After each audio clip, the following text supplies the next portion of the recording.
as we prepare for the Nike International Friendlies, the 2019 version.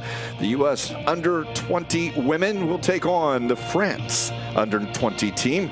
Mike Pepper alongside Mark Serber. And Mark, when we had this is the USA Red Squad, but going to get an excellent chance to see an extended number here as a couple of games with the U.S. players. Yeah, there's a blue squad as well that's going to be playing after this game against Brazil. And Mark Carr told us before the game, he said, originally we were only going to have 20 players for this camp. Now we have the opportunity to get a look at 34 players. And he said, ladies, we've had this opportunity. The door is open. We've got a lot coming up with World Cup qualifying.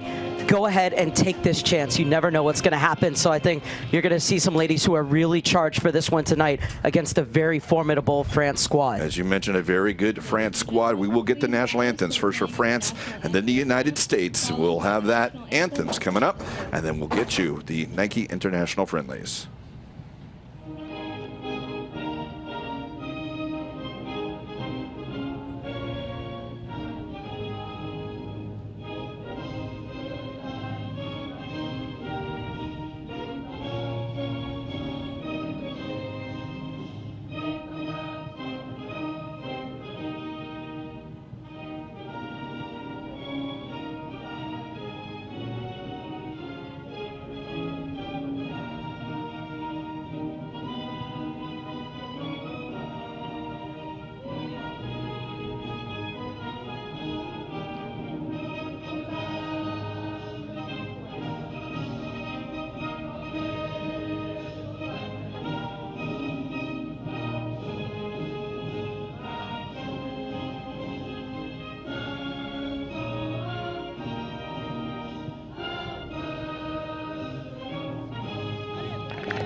Well, it is a December afternoon here in Florida, which means you never know what you're going to get. Last week here for the Development Academy games for the boys, we saw temperatures probably in about the upper 60s to 70s.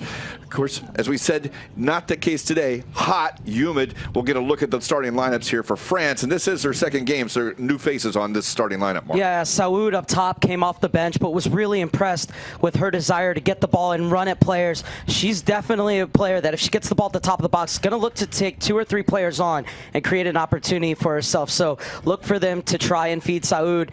And Nairo played in the first game, getting the start again. She is so good at working back into the defense to help win the ball. And then as soon as she gets it off, she goes flying forward to rejoin the attack again. Mark Carr's USA Red Squad, as you mentioned, a lot of young players here going to get an extra extended look here, perhaps here as they have in camp so far the last couple of days. Yeah, and I expect Yoshida to be the player to pull the strings in midfield for the U.S. Look for the attack to go through her. We'll up a front 3 for the U.S. led by Nacelo Porogil, and Herita Beltran. So look for those three to interchange positions fluidly as they look to try and confuse a very solid French back line. And as you reminded me, last year, France did get the victory against the United States. Samantha Kroger was the goal scorer, so she gets to start out here as well. So it should be out there. We see the officials here.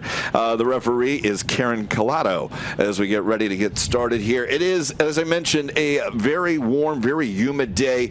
A little bit of a breeze will be going from the north to the south, and for your television purposes and your viewing purposes, that'll be going left to right on your screen. So we'll keep that in there. The United States will be wearing the blue from head to toe, while France will be in the white from head to toe. And again, when we talk about these younger players, Mark, we can't really talk about this enough because they have had 2 or 3 days of just a really hard competitive camp. The reward here, getting a chance to start for it, and instead of that pool of 20 to 23 that we see, you get that double the number. These young ladies should be ready and pretty excitable here in those first few minutes. And the thing I think is wonderful about having two teams is a lot of times you'll have a large camp and then you'll only have 1 or 2 games.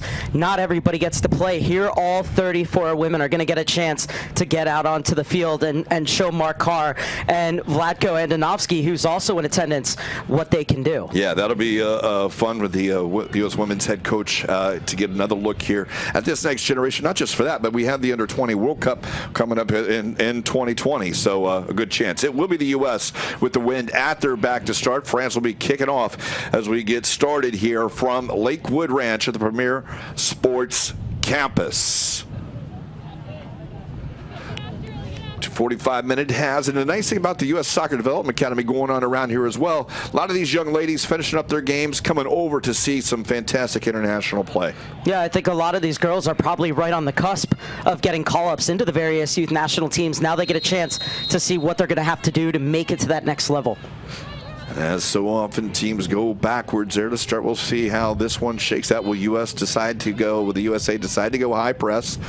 What will happen here early on? And they tried to do so and maybe whistled into it. It'll be play on there as the France player goes down on the far side. Nacello on the ball for the United States. And once again, there's that work rate from Niaro coming back into midfield to win that ball and try and spring the attack for France. This time a free kick for them to get bodies forward should they choose to send long, but they're going to go short. Only 2 similar starters for France. We mentioned 9 new players into that starting lineup. Pretty much everyone getting that opportunity. Far side, Nacello for the U.S., and that will go off of Sydney Nacello. Throw in for France.